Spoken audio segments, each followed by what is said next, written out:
إن الحمد لله نحمده ونستعين كتاب الله وخير الهدي هدي محمد صلى الله عليه وسلم وشر الأمور محدثاتها وكل محدثة بدعة وكل بدعة ضلالة وكل ضلالة في النار. أعوذ بالله السميع العليم من الشيطان الرجيم من همزه ونفخه ونفثه. وضرب الله مثلا قرية كانت آمنة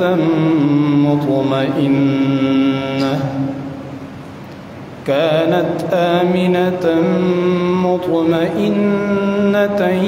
يأتيها رزقها رغدا من كل مكان فكفرت بأنعم الله فأذاقها الله لباس الجوع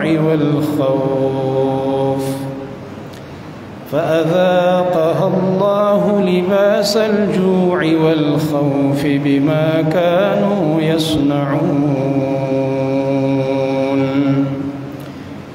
ولقد جاءهم رسول منهم فكذبوه فأخذهم العذاب وهم ظالمون. د الله رب العالمین رحم ډیر زیات دی چې د هغې موږ تاسو اندازه نشو لګولی. هر رکعت کې موږ وایو الرحمن الرحیم، هغه ذات چې بې حده مهربانه دی او همیشه رحم والا دی. نه د رحم اندازه معلومه ده او نه رحم ختمیږي، داسې ذات دی. په خلکو کې د دروغ یو خبره مشهوره ده او نبی علیه السلام ته منسوب کوي او ډیره مشهوره ده، تر دې پورې چې مولیان یې وایي د الله رحم د اویا میندو نه هم زیات دی. دا خبره غلطه ده. اویا میندې څه ته وایي؟ اویا زره، اویا لکه، اویا کروڑه، اویا اربه میندې چې د دې رحم را جمع کړم د الله تعالی رحم ته نشي رسېدلی چې کوم په بنده باندې کوي. د دې اندازه صرف د یو حدیث نه ته ولګوه. رسول الله صلی الله علیه وسلم فرمایي وایي د قیامت په ورځ به الله رب العالمین د خپل رحمت دا دروازه راکولاوه کړي او د الله رب العالمین ټول سل رحمتونه دي چې د هغې اندازه الله ته معلومه ده، موږ پرې نه پوهېږو. د الله رب العالمین چې څومره صفتونه راځي په قرآن او سنت کې، نو په هغې به زموږ ایماني او زموږ عقل باندې به هغه موږ نه تلو. زموږ عقل ډېر کوتاه دی،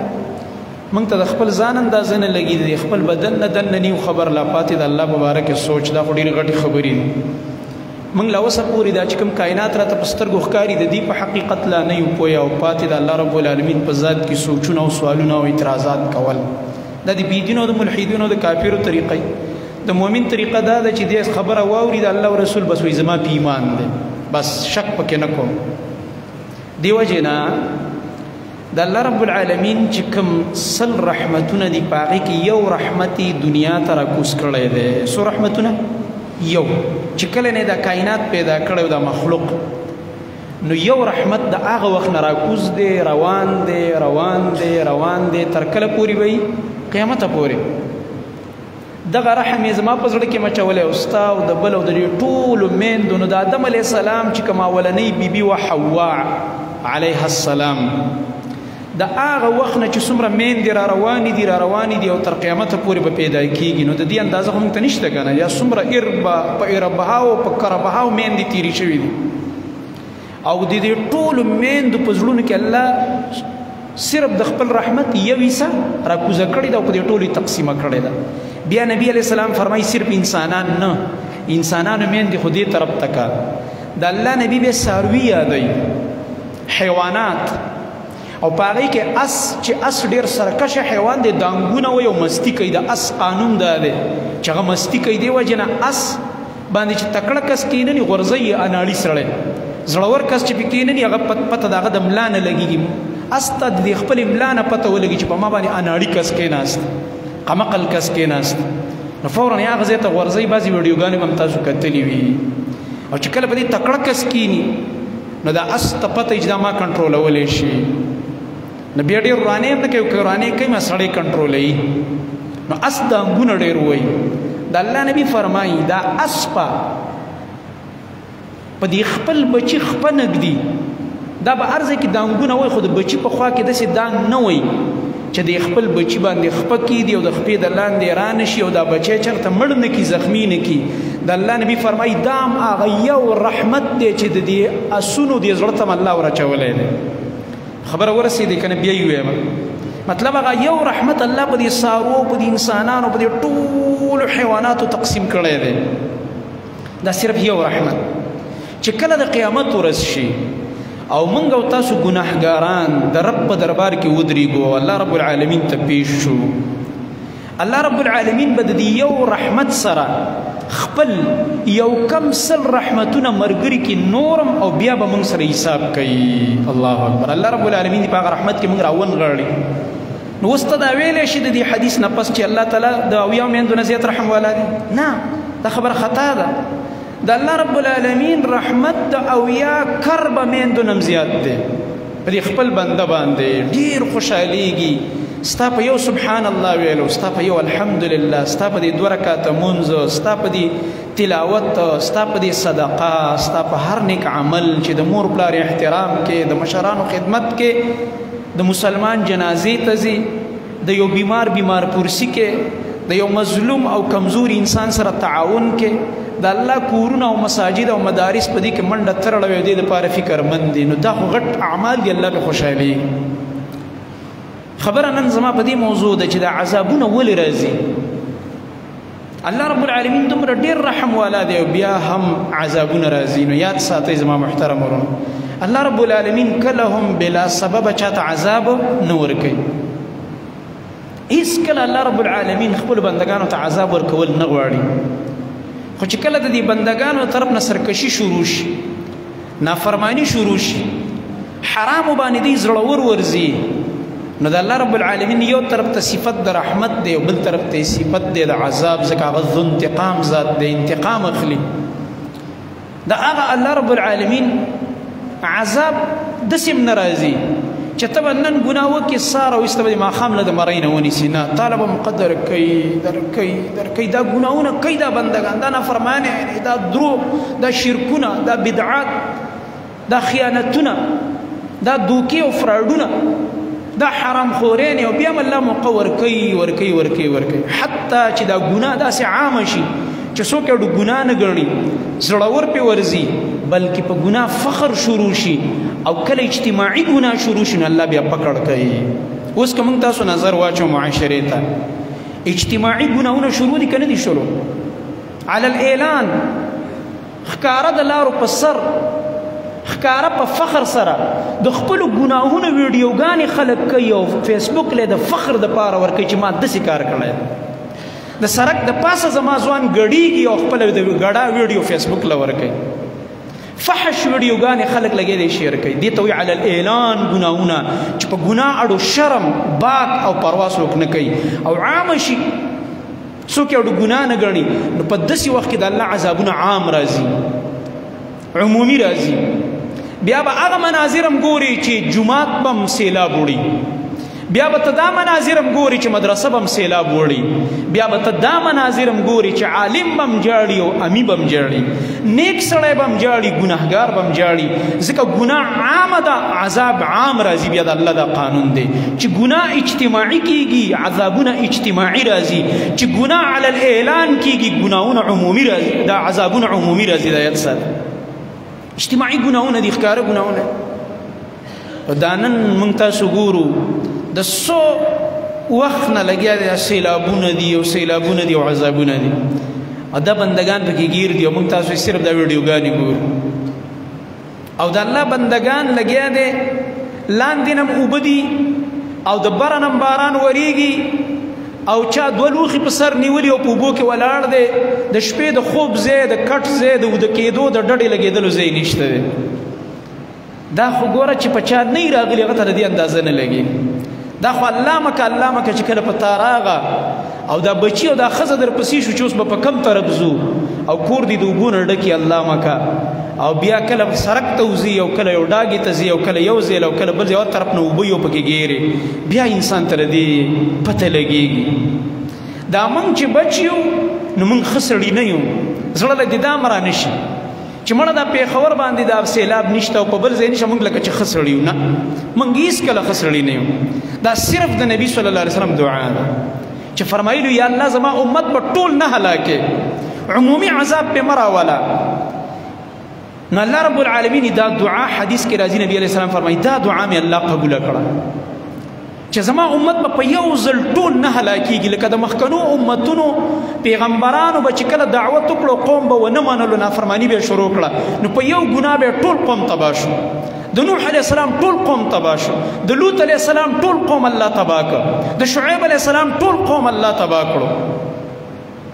دغه رنګه د مختلفو پیغمبرانو دا واقعیت الله قرآن کې ذکر کوي چې دا هود علیه السلام دی، د قوم الله تباه و برباد کړ. دا فلان نبی دی، دغه صالح علیه السلام د ټول قوم الله تباه کړ. خو رسول الله صلی الله علیه وسلم ته دا واقعیت الله قرآن کې نازل کړ، نو الله ته دعا وکړه چې الله داسې زما امت هلاک نه کړي چې بالکل ستا د بندګۍ دپاره هېڅوک پاتې نه شي. نو دا بعضې ځای کې چې عذاب راشي، دا زمونږ ستاسو د دې نورو ګناهګارو دپاره یو تنبیه او چانس یو الله ته دې وخت کې د شکر سجده لګوه چې یا الله چې زه دې د دې عذاب نه بچ کړم او نور زما تا ته توبه ده، ځکه دا عذاب په موږ هم راتلی شي. که دا سیلاب نه وي نو ولې الله سره یوازې د سیلاب عذاب دی، نور نشته. الله رب العالمین سره خو دومره عذابونه دي چې دا قرآن وګوري او د دې مختلفو اقوامو د عذابونه دي وکته حیران به پاتې شي. الله رب العالمین خو دا ابرهه لښکر په ابابیلو تباه کړو چې د سره د یو مارغه نه دا سوچ نه کېږي چې هغه هم لا تا تباه کړي، او د مارغانو نه الله جټ جازونه په هغه زمانه کې جوړ کړل، او د مخوکو او د پنجو نه به یې کاڼی راغورځه او د کاڼي نه به چې دی اټم بم جوړېده، او د ابرهه ټول لښکر یې تباه و برباد او داسې تباه که الله قرآن کې فرمایي فجعلهم كعصف مأکول، داسې وګرځول لکه هغه واښه چې وخوړلی شي او څاروی تیر کي او هغې نه بعد یې د سوټې په شکل کې بار راوباسي، څومره بوی کوي، څومره څښایي دا سوټه، دا غوښیان. الله رب العالمین دغه شان بدبویه کړو، تباه و برباد یې کړو، والعیاذ بالله. الله رب العالمین سره قسمه قسم عذابونه. دا کله مونږ یو وبا ګورو، کله بله وبا ګورو، یو وبا لا ختمه شوي ني بله راغلي، دا پریشانۍ ني، دا عذابونه دي. اوس پکې هر سړی چې ځي، پرون مونږ یو واده کې شریک د یو مولوي صاحب واده ملګری غوښه یې راوړله او یو بل ته غوږ کې ملګري لګیا دي، وایي مې خورئ لکه وایي هغه بیماري لګېدلې ده. مل دا وګوره، دا عذاب دی. که دې څاروي کې دا بیماري شته که نشته، خو دا یو ټینشن او پریشاني درته ولګېدله، کېدای شي ده به صحیح څاروی حلال کړی، بیماري به پکې نه وه، د واده دپاره به یې ښه څاروی راوستی و، خو یو پریشاني لګېدلې د دې امت ته، او دا قسمه قسم عذابونه دي چې هغه حلال څاروي هغې کې الله رب العالمین داسې بیمارۍ پیدا کړي. دا چې کله یهودو بغاوتونه کړي، صورت انعام وګوره، صورت مائده وګوره، صورت نحل وګوره، قرآن کې دا صورتونه کولاو کا. الله رب العالمین فرمایي کله چې یهودیانو زما د احکامو خلاف ورزي شروع کړله، بغاوتونه شروع کړه، الله فرمایي ما په حلال خوراکونه بند کړه، حرام مې کړه، په هغه څاروي مې په حرام کړه چې هغه د نوکانو والا دي، بط او شتر مرغ وغیره، او دغه رنګه دا چې کوم غټ څاروي و د دې په الله رب العالمین واز دې حرامې کړی، د اوښ د غویي وغیره د ګډانو واز د به نه خورئ. واز د څومره لوی نعمت دی. دا خو زمونږ وخت کې خلک وایي چې رواز د دې وخوړله نو بیماري به درته پیدا شي. موږ ته خو ځکه بیماري پیدا کوي زموږ ورزش نشته دی. مخکنو خلکو ورزش سړی چې ورزش کوي تکړه سړی دی چې واز د خوري سخت طاقت ورکوي. دا سخت طاقتور څیز دی، خو د دې هضمول په محنت کېږي چې دې سره به محنت کې دې سره به ورزش کار به کې نه دا بیا هضمېږي او نور ته به ګرځي نور سره دا چې کوم دی وټامن ډي کې بدلېږي دا خو ساینس هم دا وایي دا ډېر قوي شی دی هغه بهترین خوراک الله په بني اسرائیل او په یهودو حرام الله رب العالمین قرآن کریم کې فرمایي ما په دې باندې د دې د ظلم د وجې نه فبظلم من الذین هادوا د دې یهودیانو د ظلم د وجې نه د دې د ګناهونو د وجې نه ما په دې باندې حلال څیزونه حرام کړه د اوښ غوښه پې الله حرامه کړه دی پې بنده کړی او دا واز دی پې حرامې کړی وي بیا حدیث کې راځي نبی علیہ السلام فرمایي هغوی به حیله کوله لکه څنګه چې پې د میانو ښکار هم د خالي په ورځ سو حرام او هیله به یې کوله د الله احکاماتو سره لوبې کولې لښتي به یې راتېر کړه د یو ورځ مخکې د جمعې په ورځ باندې هغې کې به میان ونښته د هفتې په ورځ به ډېرو بیا به ورته بند کېښوده چا ورته لکه دا کار ناروا دی وایي دا خو له خپې اوبو کې دي سبا به یې رانیسو د اتوار په ورځ دا چلونه زموږ امت کوي که نه کوي د دین سره دا لوبې نن شروع دي که نه دي شروع ځان له حرام حلالول په مختلفو بهانو باندې حرام تجارتونه حرام کاروبارونه به کوي دا بعضې خلک او په داسې طریقه به د یو مولوي صاحب نه تپوس کوي په چالاکۍ چې هغه کم پکې د حرامېدو والا خبره ده او ورته نه وایي په سوال کې وایي چې داسې یو کاروبار دی او داسې یو ګټه هم پکې شته او تاوان هم پکې شته او دا دی او دا مولوي صاحب وایي چې دا خو بلکل جایز کار دی نو چې کم اهم پوینټونه یې اتې پټ کړي دې دپاره چې ده دا خیال لګي نه زه بیا به مولوي صاحب هلته جواب وایي مولوي صاحب به جواب نه وي ته به یې وایې ځکه تا چې څنګه سوال کړی تا ته جواب هغه شان راځي که تا مولوي صاحب ته هغه پټې خبرې ویلی وی نو بیا به تا ته جواب دا نه راتللو ادې پټې کړې نورې خبرې دا دوکې دا فراډونه اوس هم کېږي لګیا دې وجې نه د الله نبي دا فرمایلي په تاسو کې به دوه کسان راشي په یو خبره به یې لانجئ په یو ځمکه په یو بل سیز په بل سیز یو بوی دا زما دی بل بوی زما دی د الله نبی فرمایي پیغمبران خو عالم الغیب نه که نه او دې حدیث نه هم دا عقیده معلومیږي چې رسول الله صلی الله علیه وسلم عالم الغیب دی نه دی د الله نبی فرمایي په دې دوو کسانو کې به دا یو الحن وایي د ژبې چالاکه سړي ته دا بعضې سړي د ژبې صفایي دومره ډېری دا چالاکي دومره ډېری چې پردی سیز هم خپلولی شي یا که دې نه چالاکه داسې وکیل ونیسي چې هغه وکیل ډېر چالاکی پردی حق دله راواخلي د جج نه او جج پې فیصله وکړي د ده شو نو دا د ده شو د دې جواب به جج وایي نه د الله نبي فرمایي په تاسو کې که یو کس په ژبه کې ډېر چالاکه دی او حق یې نه دی او د دې بل حق دی خو ژبې نه پس دی دا بعضې سړی په حق یې خو د ژبې چالاکي نه د غریب خپله خبره هم سمه نشي کولی خپل حق هم نشي ثابتولی غریب چالاکي نه او دا ناحقه سړی په چالاکۍ باندې چې دا سیز واخلي د الله نبي فرمایي دا سړی چې دا ما ورله د چالاکۍ د وجې نه ځکه شریعت خو ظاهرې ته ګوري شرع ظاهره ګوري ما د ده ظاهره خبره داسې واورېده چې ده ویلی دا زما دی صفایي ډېره وه د ژبې ما ورله دا حق ورکړو زه به پې فیصله وکړم خو دا سړی دی دا نه وایي چې ما له پیغمبر حق راکو او په ما حوالې ورکوي بلکې ما ورله د جهنم اور ورکړلو دی وجه نه چې کله د دوو کسانو کیس او د یو ته ښه پته ده چې په ناحقه یم او ملا وله فیصله کوي جرګه وله فیصله وکړي جج وله فیصله وکړي او چې دا خو جرګې راکړو دا خو مولوي صاحب په شرع کې مې واخیسته او دا خو جج او په دې زړه کې ښه خبر دی چې دا سیز زما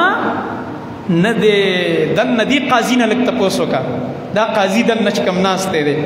دا اصلي قاضي دی دا دننه چې ناست ځکه نبي علیه السلام فرمایي یو ناشنا جمله ویلې ده وای استفت قلبک وای فتوا دې د زړه نه غواړه دلته مفتی ناست دی دی مفتی نه فتوا وغواړه دا مفتی مطمئن دی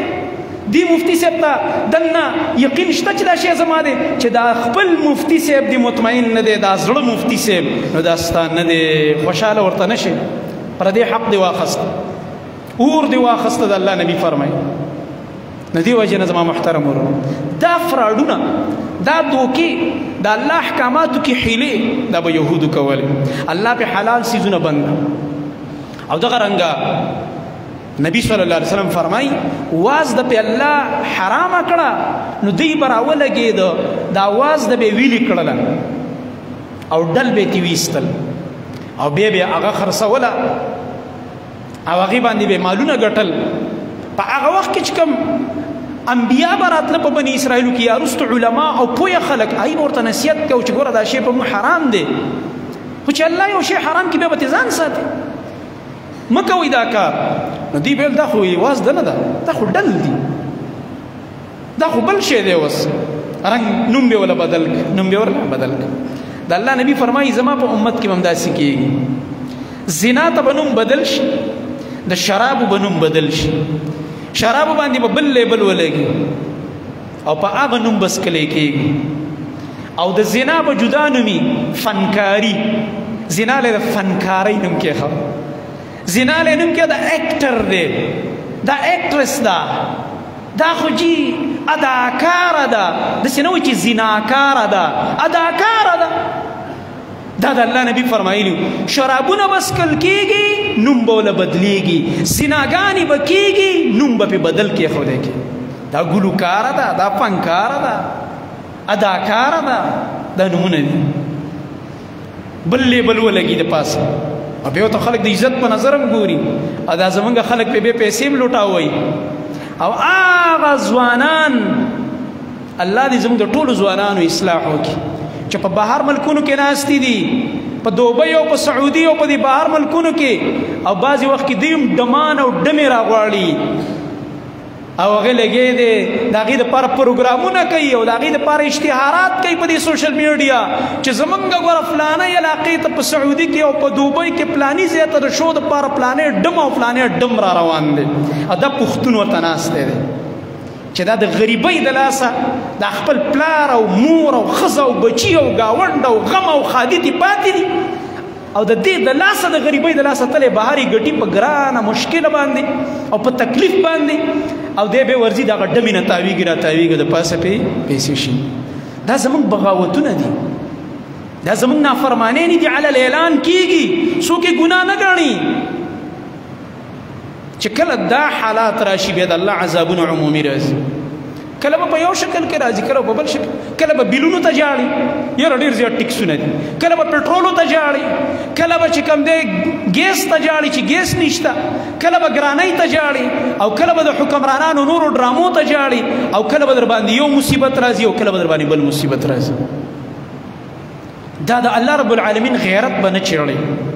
د الله رب العالمین غیرت به نه چیړي حدیث کې راځي د امام بخاري روایت دی او امام مسلم هم راوړی دی رسول الله صلی الله علیه وسلم فرمایي ان الله یغار بېشک الله تعالی په غیرت کې راځي څنګه غیرت دی د الله څنګه چې د الله تعالی د شان سره لایقه ده دا د الله رب العالمین د صفت وختي مې ویلې درته د انسانانو د صفت سره به مشابهت نه ورکوي الله رب العالمین غیرت کې راځي او په کومه خبر الله غیرت کې راځي غیرت باندې د انسانانو چې کله غیرت کې راځي الله په انسانانو غیرت اچولې کړه په کومه خبر په غیرت کې راځي چې د مزاج خلافي دی په غوسه کېږي دی په خفه کېږي د ده د وینه په جوش وهي په ده بد لګېږي نو په الله رب العالمین باندې څه بد لګي رسول الله صلی الله علیه وسلم فرمایي وغیرة الله ان یأتي المؤمن ما حرم علیه الله رب العالمین غیرت په دې باندې راوچتېږي چې یو مؤمن راولګېږي حرام کار ته لاس واچي الله په ده دا کار حرام کړی دی او دی پې نیغ ور روان دی دی پې زړور ور روان دی او دا کار کوي نو د الله رب العالمین عذابونه بیا راځي کوم آیت چې مالوس ته ودي کې الله رب العالمین فرمایي سورة النحل یوصل 12 یوصل 14 آیت الله رب العالمین فرمایي وضرب الله مثلا الله رب العالمین یو مثال بیان کړی دی قرية د یو کلي كانت آمنة مطمئنة دا داسې کلی و داسې علاقه وه چې بلکل په امن وه اطمینان پکې د زړه خوشحالي پکې وه امن پکې و دا امن او د زړه اطمینان غټ نعمت دی په نعمتونو کې دا هر څه نه دا غټ نعمت دی دا الله فرمایي دې کلي ته ما امن ورکړی و د زړه خوشحالي پکې وه چې څوک به پکې اوسېدل یأتیها رزقها رغدا من کل مکان دې کلي ته به رزق د هر طرف نه را روانو کاروبارونه مزیدار او رزقونه فراخو نو چې په یو کلي کې امن وي او زړه دې پکې خوشحالی او کاروبار دې مزیدار او پیسې ښه فراخه یو ډېري د دې نه غټ نعمت بل شته انسان خو همدا غواړي انسان وایي چې زه په امن ژوند تېر کړم او دننه مطمئن یم زړه مې خوشحالی چې خفه نه یم او بل چې مالی مشکلات راته نه وي او زما چې څه ضرورتونه دي دا په اسانۍ پوره کېږي د دې دپاسه نور څه غواړي الله رب العالمین فرمایي دا ټول نعمتونه مې پې کړي خو دا کلي والا راولګېدل فکفرت بانعم الله د الله د انعاماتو ناشکري شروع کړله ګناهونه شروع کړه نافرمانۍ یې شروع کړلې حرام کارونه ظلمونه شروع کړل الله چې کوم کارونه حرام کړي په هغې پسې ولګېدل دا خلک دغه د امن دغه د خوشحالو دغه د فراخ رزقونو کله الله فرمایي ما ورسره څه وکړه فاذاقها الله لباس الجوع والخوف بما كانوا يصنعون الله رب العالمین وسکولو په دې خلکو باندې عذاب د لوږې او عذاب د خوف او د یری د دوی د ګناهونو د وجه هغه چې کوم فراخ رزق په لوږو بدل شو بل ته لاس نیول شروع شو فریادونه شروع شو غله ختم شو میوه ختم شوي عذابونه راغه طوفانونه راغه قحط سالین راغي او داغه هغه د رزق اسباب ختم شو لوګي را واخستل دا خلک والخوف خوف پر راغی یره پر راغه دشمن په غلبه وکړه د دشمن خوفونه پر راغه دا قانون دی چې کله د الله نافرمانی شروع کړي به بدا کوي لوګي به مرضی خوفونه به مرضی او مختلف عذابونه مرضی الله رب العالمین فرمایي دا د دې د اعمالو د وجنه ما په ظلم نه دی کړی دا د دوی د خپل لاس اعمال او بیا الله فرمایي ولقد جاءهم رسول منهم فكذبوه دی قوم ته یو رسول را لېږلی دی کلي ته خو د خلکو د هغه رسول تکذیب وکړلو چې نه بس تاسې ځان نه لګئ خپل عیش معاش کول غواړي ته موږ ته دا حلال دی او دا حرام دی او دا جایز دی او دا ناجایز دی پرېږده دا خبرې په خپله خوښه به ژوند تېرو اوس هم چې قرآن او حدیث ښه ډېر بیانېږي علما ښه ډېر دي خو په چا باندې پروا نه کوي دا خبرې چې کله دا حالات راشي د الله عذابونه راځي الله رب العالمین فرمایي فاخذهم العذاب وهم ظالمون ونیول دي خلکو لره عذاب د الله په پکړ کې راغه او حال دا چې دوی ظلم کوونکي په خپل ځان باندې په خپل په ځان باندې ظلم دا زمونږ د اعمالو سزا ده چې الله موږ لره کوي ظهر الفساد في البر والبحر بما كسبت أيدي الناس ليذيقهم بعض الذي عملوا لعلهم يرجعون سورة روم دي الله رب العالمين فرماي ويخكار شوي دي فساد عذابنا في البر والبحر بدي وجه اسمك الله فرماي عذابنا دي او په دې دریابونو کې عذابونه دي دا ولې راځي بما کسبت ایدی الناس د دې خلکو د لاسونو د عملونو په وجه باندې دا انسانان چې کله نافرماني او ګناهونه شروع کی بیا الله فرمایي دی وجه ځمکه باندې عذابونه او په دریاب کې عذابونه دا د خلکو د اعمال وجه ده او الله فرمایي دا ورله لږ عذاب ورکوم دا د دنیا چې دی دا لږ دی ليذيقهم بعض الذي عملوا الله فرمای دې د پاره چې الله وسکي دوی ته بعض عذاب د دې د اعمالو ټول نه ټول آخرت کې دي اول د عذابونه الله راولي لعلهم يرجعون چې توبه وباسي چې الله بیا به دا کار نه کوي د عذابونه دې د پاره چې موږ الله ته متوجي شو منګه رب طرف ته منډه کو منګه چې عذابونه راځي نو دی وجه نه چې موږ د الله نه تختیدلی یو نافرمانی ریم شروع کړی دي نو چې واپس دا بنده الله ته نه راغلی قرآن کې الله موږ ته حکم کوي ففروا الى الله الله طرف ته منډه کوي الله رب العالمین طرف ته وتختی والله کبل طرف ته په تختیدو باندې بچ الله طرف ته به ورتختی لکه څنګه چې د یونس علیه السلام قوم وکړه دا کار کوي یونس علیه السلام هغه انتظار ونه کړو د الله د حکم بیا په امتحان هم راغی چې هغه مې تېر کړه د کښتۍ نه وغورځو په خسڼي باندې هغه په خپل اجتهاد وته د قوم نه چې بس تاریخ داسې دی چې پیغمبر دعوت وکړي او خلک یې ونه مني بس عذاب راځي خو هغه نه یوه خبره د یونس علیه السلام ذهن نه ووته هغه دا وه چې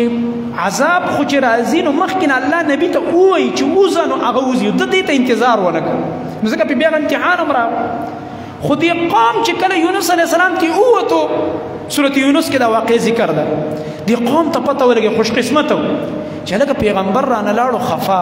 او چې کوم د توحید مسلې راته کوله چې دی والله عبادت کوئ شرک مه کوئ دا باباګان او دربارونه او قبرونه او د دې بندګیانو د بوتانو دا مه کوئ د الله نه غیر بل چاته سر مه ټیټوئ د الله نه غیر د بل چا په نوم نظرونه منښتې مه کوئ د الله نه غیر بل څوک عالم الغیب او د خیر او شر مالک مه ګڼئ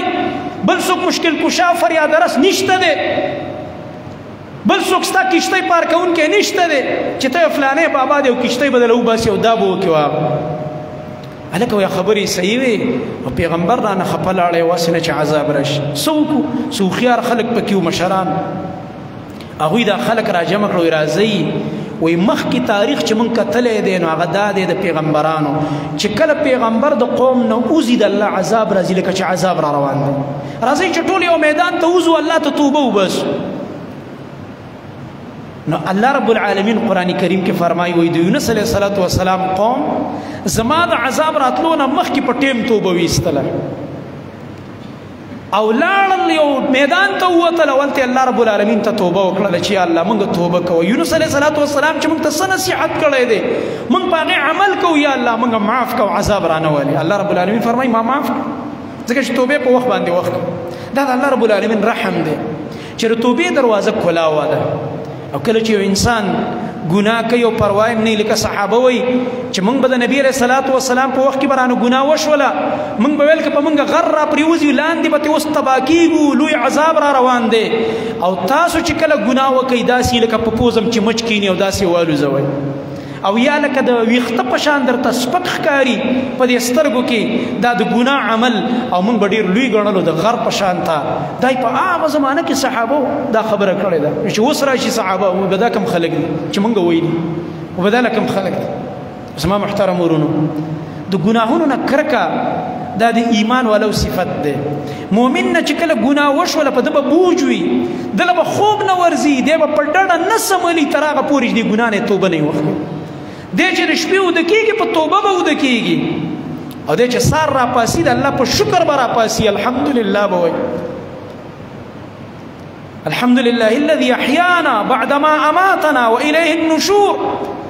دا الله په حمد به راپاسي چې الله ستا ډېر شکر بله ورځ دې راکړه بیا ستا بندګي شروع کوم نن د ورځې د آغاز د ورځې به د الله د عبادت نه کېږي او که څه کوتاهي تې شوي د شپې اختتام د ورځې اختتام شپې چې وده کېږي دې نه مخکې به د استغفار توبه کړي عبدالله ابن عمر به فرمایل زه چې کله د شپې وده کېږم زما لیکلی شوی وصیت ما د بالښت د لاندې ایښی د مرګ دپاره تیار یم هر وخت زما وصیت ما ځان سره لیکلی دا مرګ به هغوی ته داسې مخې ته او موږ خو لا ډېر وخت دی مړه مرګ ته دا خو هسې موږ اورو چې پلاني جنازه د پلاني زما لا داسې یو 30-40 کاله لا شته زما مرګ ته او کېدای شي چې مرګ ته یې 30 ګنټې پاتې نو دې وجې نه دا زموږ هغه سخته خطرناکه دوکه ده چې پکې پراته یو زما محترم خطرناکه دوکه ده ځان له دوکه ورکول ځان سره چې کوم دی زیاتې کول اوږده اوږده امیدونه د زړه د سخوالي دپاره او په ګناه د ډاډه ورتلو دپاره یو لوی سبب څه دی چې امیدونه دې اوږده شي چې دا چل به کوم او 2 کاله بعد به بیا یو ځمکه والم او 5 کاله پس به یو بنګله جوړه کړم بیا به دا چل وکړم او دا د سره مرګ درته یادېږي نه مرګ دې بیخي مخې ته شته دی ټیک ده چې د دنیا نعمتونه الله درکې استعمال یې کړه تا په کور جوړول الله نه خفه کېږي تا باندې الله دا پابندي نه لګوي چې ته کور مه جوړوه ته چې کوم دی پیسې مه ګټه ته کاروبار مه کوه خو چې دا دومره پکې ننوتی چې قبر هیر جنت او جهنم او د الله مخې ته ودرېدل او قیامت او د الله بندګي درنه هیره ده دا والله تباهي ده نبی علیه الصلاة والسلام د بحرین نه مال راغو ابو عبیده بن جراح رضی الله عنه بحرین ته ولېږل مال راغی جزیه کومو کافرو به چې په نبي علیه الصلاة والسلام ایمان نه راوړلو هغې ته 3 اپشن و سیرت وګورئ د نبي علیه السلام اول دعوت به نبي علیه السلام ورته خلکو ایمان راوړئ یو قوم ته یو علاقې ته به دعوت ولېږل ایمان نه راوړئ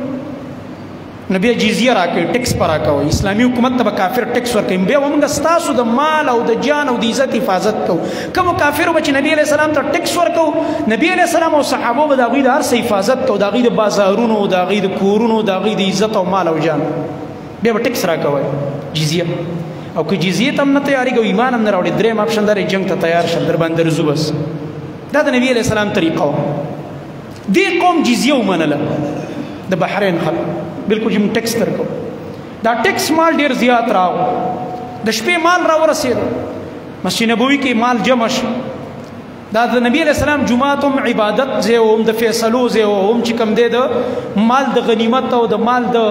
جزیو د تقسیمېدو ځای و هم به دې ځای نه قافلې وتلې بهر هم به دلته چې کوم دی هغه فیصلې کېدي او سوالونه جوابونه او درس تدریس هر څه به دلته کېده سار مانځله صحابه ښه ډېر راغه انصار ولې د شپې خبر شوي چې څه راغلی دی مال راغلی دی او حلال مال دی جزیه ده د کافر نه اخیستل کېږي الله رب العالمین مؤمنان له حلال کړی نه چې کوم د خواوشا مدینې د نورو جماعتونو ملګري ځکه مدینه کې خواوشا د مختلفو قومونو ده تاسو د حدیث کله ګورئ دا صحیح بخاري او صحیح مسلم ګورئ صحابه او مختلف قبایلو په دې انصارو د مدینه کې هغوی به خپل جماعتونو کې مونځ کوو نو د هغه نورو جماعتونو خلک هم چېرته راغله د نبي علیه السلام جومات سم ډک نبی علیه السلام چې سهار مانځه له راووته مسکې شو ویې خندلې چې دا خو ماشاءالله لکه چې اورېدلي دي چې مال راغلی دی نو چې مونځ یې وکړو سلام یې واړو ملګرو ته یې مخ راواړولو وایي تاسو لکه چې خبره شوي چې ابو عبیده د بحرین نه مالونه راوړي دي وایي اوجي صحابه او صفا خلک منافقت خو یې نه ورته زموږ په شان چې چل ولکړو بالکل چې موږ خبر شوي وو بس الله موږ له حلال کړی تا راته اجازه راغلي یو دې دپاره چې صحیح څه پکې راکړو نبی صلی الله علیه وسلم ورته وفرمایل بالکل زه تاسو له دا درکوم الله ورکوونکی دی او زه تقسیم کوونکی دا تا څوک دی دا تا په زوره وایي دا تا څوک دی او چې ته د الله نه غیر بل چاته په لاهور کې یو مړی پروت دی او تا هغه ته وایې چې دا تا نو ته مشرک یې که مسلمان یې ته سره مسلمان نه یې ته مشرک یې تا له توحید نه دی زده کړی دا د الله نبی فرمایي چې الله رب العالمین ورکوونکی دا تا منه دینې والا ورکوونکی د نعمتونو د مالونو د هغه د خزانو ورکوونکی یو الله دی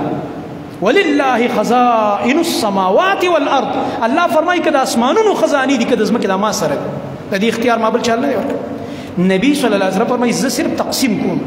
چې الله یې راکړي نو زه یې درکړم تاسو ته غنیمت راشي جزیه راشي او زمونږ په دې ملک کې به دا ته هم بل چاته ویلی کېږي مشکل کشا به هم بل چاته ویلی کېږي زمونږ په دې ملک کې به عالم الغیب هم بل چاته ویلی کېږي غریب نواز به هم بل چاته ویلی کېږي دستگیر به هم بل چاته ویلی کېږي او دلته به غوث اعظم هم بل چاته ویلی کېږي او دلته به لاثاني سرکار هم بل چاته ویلی کېږي دا ټولې د الله رب العالمین د قدرتونو ډګرې چاله ورکړي قبر له او بابا له او پیر له او فقیر له دا د الله صفتونه دي دا به مخلوق له نه ورکوي چې قوالی والا قوالی وی لګی دی د شرک او یو بیلمازه دا شعرونه لیکلي دي ورته هغې وایي او ته په دې عقیده ساتي سر وتړقې چې دا ډېر ښه شی وایي لکه چې اسلامي ډمان وایي راغلي دي او یا یو ناتخوان دی او په غوږ کې ګوتې ورکړي او دا چل کوي لګیا دی او دا نعت او دا نظم ورله لیکلی او جاهل او بیلمازه دی چې مونځ نه ورځي او ته چې ډېر ښه نعت شریف یې ویلو نعت شریف ښه دی چې د نبي علیه السلام صفت یې پکې خو چې داسې طریقه باندې چې د الله صفت یې نبي له ورکړی نو دا ناروا دی او حرام دی نبی صلی الله علیه وسلم دینه منع کړی دی لا تطروني كما اطرت النصارى عیسی ابن مریم حدیث واوره نبی علیه السلام فرمایي ما د خپل شان نه دومره اوچت نه کوي مبالغه زما په شان کې ونه کوي لکه عیسایان چې کافر شو خپل عیسی علیه السلام د الله مرتبې ته ورسو ما د الله مرتبې ته ونه رسوئ یاد ساتئ بل قولو عبد الله ورسوله ما ته به د الله بنده او رسول وایي چې د بندګۍ نه مې ګوره اوچت نه کوي او د رسالت نه اوچته مرتبه را نه کوي زما لوی عزت دا دی چې ما ته د الله بنده او د الله رسول وایي بس ما له به د الله صفتونه نه راکوئ دا هغه عقیده ده چې ما او تا ته نبي ښودلې ده دا هغه توحید دی چې ما او تا ته تعلیم راکړی خوږ نبي چې عقیده دې مضبوطه ساته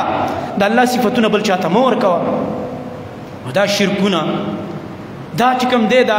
غلط الفاظ لګې دی ویلی کېږي د الله نافرماني نه کېږي په دې سره عذابونه راځي زما محترم ورونده یاد ساته دا د عذابونو دعوت دی رسول الله صلی الله علیه وسلم خبره مې کوله واقع مې بیانوله نبي علیه السلام وفرمایل الله دا مالونه تاسو له درکړي زی تقسیم کړو بیا ملګرو ته ملګرو یو خبره ته کوم نصیحت مالونه خو کور ته ویسئ دا حلال مال دی جزیه ده تقسیموم یاد وساتئ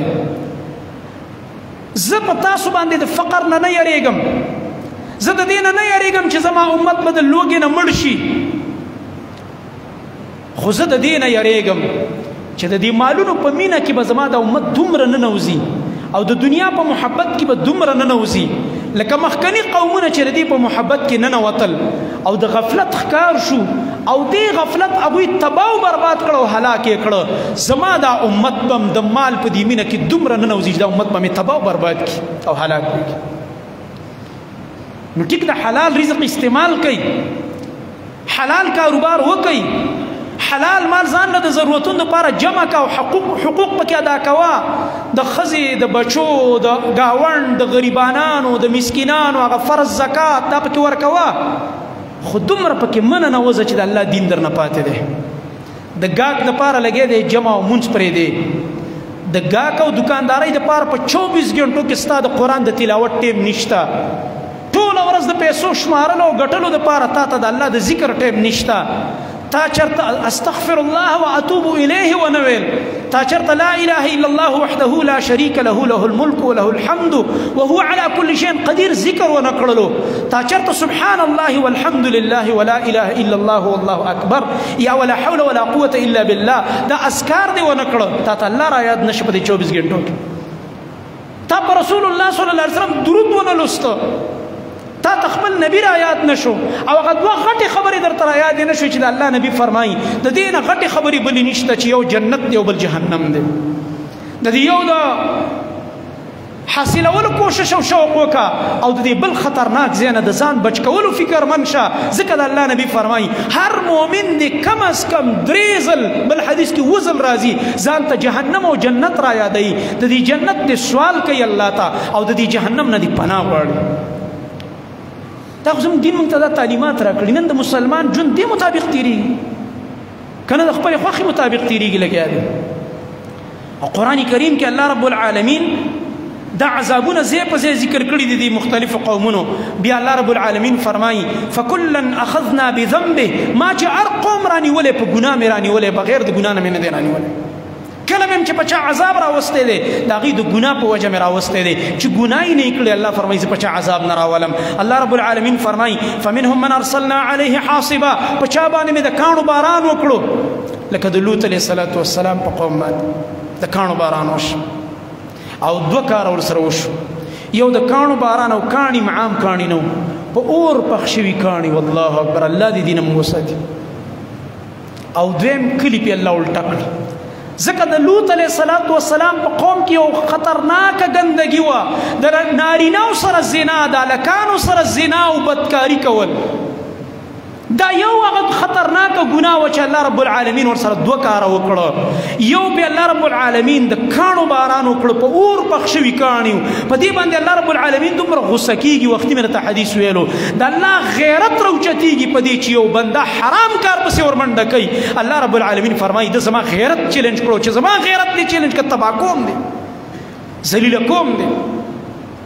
امام ابن قیم رحمه الله دې ګناه باندې بحث کوي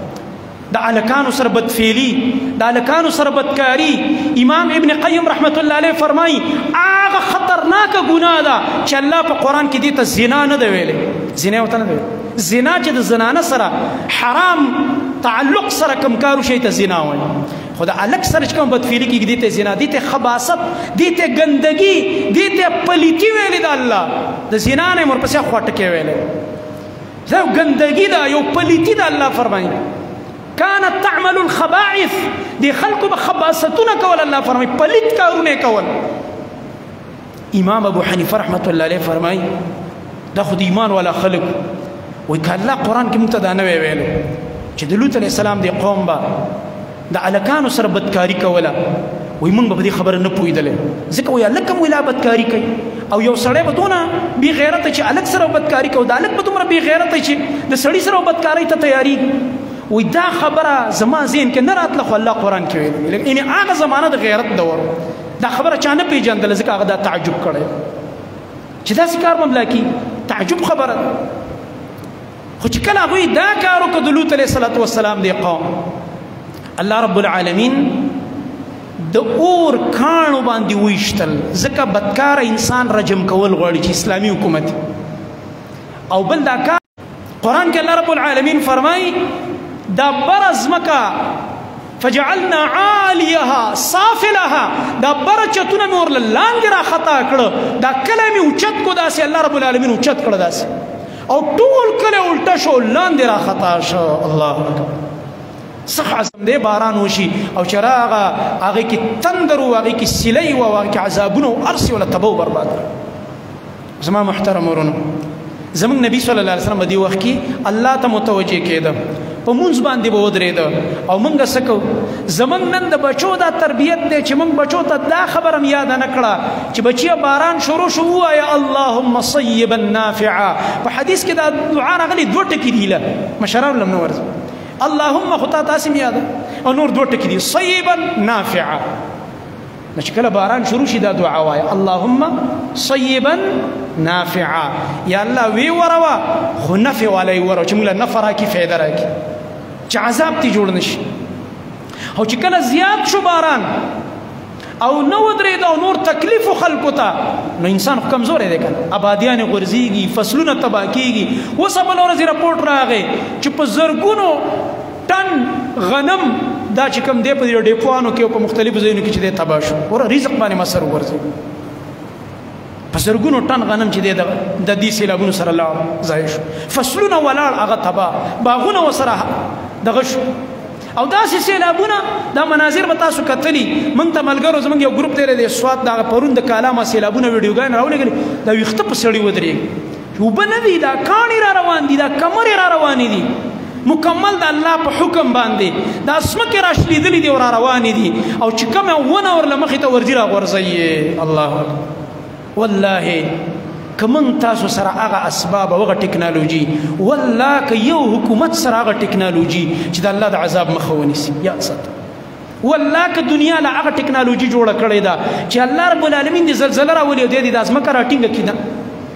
چې کله د الله عذاب راغو بیا ټول قوتونه فیل شي ټکنالوژي فیل شي ستا هغه کمیونیکیشن نظام هم جام شي ختم شي بجلی دیم درهم برهم ټلیفونونه دیم درهم برهم موبایل دیم کار پرېږدي ځمکې ورسره وشلېږي قسمه قسم عذابونه راشي دا د ژوند دا مزه دله ختمه کړي په دې وجه نه د خلکو بازارونه یې ویوړل د خلکو مالونه لا وشو په دغه کې شپې وده چې ساله راپاڅېده بازارونه او دوکانونه نه مالونه ټول لا وشوي څاروي په زرګونو یو رپورټ مې پڑھاو تقریبا په لکونو تعداد کې لیکلو چې لکونو تعداد کې دې سیلابونو دا یو څو ورځې دي کې په لکونو تعداد کې څاروي چې دغه مړه شو دا وجه دا ده د الله حق نه ادا کیږي د الله بندګي نه کیږي زکات پکې نه وښکلی کیږي په مال کې خواته غریب نه هر ود کیږي هغه د پارس یو کاسه ډوډۍ او صدقې جذبه نشته دی خو چې زه په خېټه موړم بس خیر خیریت د دنیا ډېره ښایسته روانه ده نور څه د چا غم نشته بس هر چا سره ځان ځاني ده لکه د حیواناتو او ځناورو په شان ژوند دی چې بس ځناور اخور ته ودرېږي بل له ډغره ورکوي چې وزې وخورم دا ګیا او خېټه مې مړه شي دا خېټه مړېدل او دا ځان مړول که کمال وي بیا خو زموږ نه اوچت کمال والا دا میخې او غویان دي او دا خره دي ښه ډېر خوراک انسان چې انسان دی او بې مؤمن او مسلمان دی دا په دې چې د سره به د بل غمي د سره د ګاونډي د سره د رشته دار د سره د بل مسلمان غم او فکر وي زما محترمه تاسو ته مخکې ما دا خبره کړې وه درې کارونو سره ژوند قیمتي کېږي علم د الله عبادت او د بندګانو خدمت او د بندګانو دپاره فکرمند کېدل دا درې واړه صفتونه به ځان کې راولو چې دین هم زده کړو عبادت د الله وکړو نو چې د بندګانو څه ناڅه وس زمونږ یې خدمت کولی شو دا م وکړو الله رب العالمین د درې واړه مونږ ته رانصیب کړي نو الله رب العالمین فرمایي بعضې خلکو باندې مې ځمکې خښې کړې قارون سره د خزانه او سره د محل په دې ځمکه باندې نه ایسته او دغه رنګه الله رب العالمین فرمایي چې بعضې خلک هغه ما په عذاب راولېږلو اچانک چې په ځان خبرېده عذاب مې پرې راوستی او راومې نیول رسول الله صلی الله علیه وسلم به دعاګانې غوښتلې یا الله په اوبو کې د غرق کېدو نه مې بچ کړي د اوچت ځای نه د رارغړېدلو نه مې بچ کړي یا الله دې ته حدم وایي او دا اوبو کې غرقېدلو ته په عربۍ کې غرق وایي اللهم اني اعوذ بك من الغرق والحرق حرق په اور کې سوځېدو ته وایي نبي علیه السلام ویل یا الله په اور کې سوځېدو نه مې وساتي دا پناه به یې غوښتله او رسول الله صلی الله علیه وسلم به د الله د عذاب نه پناه غوښتله تر دې پورې چې دا به یې ویلې په خپله دعاګانو کې یا الله د زهریلي زناورو نه مې وساتي لکه مار لړم او بل زهریلي شی یا الله د دې نه مې وساتي چې ضرر رانه کړي ولې ځکه دا څیزونه چې مؤمن له ضرر ورکړي بیا د نه عبادت پاتې بیا د نه علم پاتې بیا د نه چې کوم دی هغه حلال کاروبار لم غریب نشي تللی په تکلیف کې شي دا ژوند امتحان کې شي د دې څیزونه نه به رسول الله صلی الله علیه وسلم پناه غوښتل دغه رنګ د الله نبي به دا دعا کوله صحیح مسلم کې روایت راځي اللهم اني اعوذ بك من زوال نعمتك وتحول عافيتك وفجاءة نقمتك وجميع سخطك یا الله زه په تا پورې پناه غواړم من زوال نعمتك چې خپل نعمت رانه ما اخله زوال را باندې مه راوله د نعمت کوم نعمتونه چې دې راکړي الله دا را سره وساته او ما له د شکر توفیق راکړي چې ستا حقونه پکې ادا کړه، ستا د بندگانو حقونه پکې ادا کړه. او دغه رنګه وتحول عافیتک، یا الله د دې نه پناه غواړم چې دا کم عافیت دې راکړی دی، روغ جوړ یم په بدن باندې روغ او ښایسته صحت سره، یا الله دا حالت راله مه بدلوه چې بیمارۍ او تکلیفونه او امتحانات را باندې راشي او راومې نیسي. او دغه رنګه وفجاءت نقمتک، او یا الله ستا په عذاب کې مې مه رانیسه چې اچانک ستا عذاب را باندې راشي او زه پکې ونیولی شم ګرفتار شم. او جميع سخطک، او یا الله ستا د ټولو غصو نه، ستا د عذابونو او د غصې او د قهر نه مې یا الله وساتې چې ته رانه ناراضه نه شي او ته رانه خفه نه شي. دا به رسول الله صلی الله علیه وسلم پناه غوښتله د دې عذابونو نه. او د عذابونو اسباب قرآن کې ذکر دي، په حدیث کې ذکر دي، مخکې دې باندې مونږ خطبې کړې دي او چېرته بله موقع کې ان شاء الله تعالی هغه به ذکر کړو. او یو سبب خو ما ذکر کړ، هغه حدیث ډېر جامع دی چې اوله کې ما ویلې چې بس الله رب العالمین کوم شی حرام کړی دی دې نه ځان ساته، ځکه په دې سره د الله عذاب راځي او د الله رب العالمین غیرت هغه بندګانو ته متوجه کېږي. الله سبحانه وتعالی دې مونږ تاسو ته د توبو توفیق راکړي. الله سبحانه وتعالی دې مونږ تاسو د الله د عذابونو نه هم په دنیا کې وساتي هم په آخرت کې. او الله سبحانه وتعالی دې هغه انسانان، هغه مسلمانان چې په تکلیف کې دي، سیلابونه دي، طوفانونه دي، مصیبتونو کې گیر دي، الله رب العالمین دې په رحم وکړي. او رسول الله صلی الله علیه وسلم به دعا کوله چې کله باران ډیر زیات شو او نور به خلک تنګول، د الله نبی به دعا کوله اللهم حوالينا ولا علينا. د باران لپاره به داسې دعا نه غواړي چې الله نورې بند کا، دا بند ټکې به نه وي، داسې به وي یا الله اوس یې موږ نه بوزه هغه چاته چې چاته ضرورت، داسې به وي هغه چاته بوزه چاته ضرورت دی، ځکه ډېرو خلکو ته ضرورت شته باران، زموږ ضرورت پوره شو بلکې راته نور تکلیف شو. اللهم حوالينا، یا الله موږ نه ګیر چاپېره ووایه، ولا علينا، نورې موږ باندې مه وروه ځکه نور تکلیف راکړه. اللهم على الآكام والضراب وبطون الأودية ومنابت الشجر، یا الله په دې بره ډېره کو په دې غرونو کوم ځای کې چې ونې راخیږي په هغه ځایونو باندې ووروه چې هغه باغونه دي، فصلونه دي چې له فایده ورکړي، هغه د فایدو په ځایونه کې چې کوم ځایونو کې ورته ضرورت دی الله هلته ووروه. دا به رسول الله صلی الله علیه وسلم دعا کوله. دا دعا اوس که په دې مجلس کې زه تپوس کوم لږو کسان ته به ورځي، او زموږ د مدرسې چې کوم دا واړه واړه ماشومان دي الحمدلله دا ماسپښین راشي ماښام پورې دلته حفظ کوي ناظره، دوی ته الحمدلله زموږ د قاریان استادان دا دعاګانې ښیي، دوی ته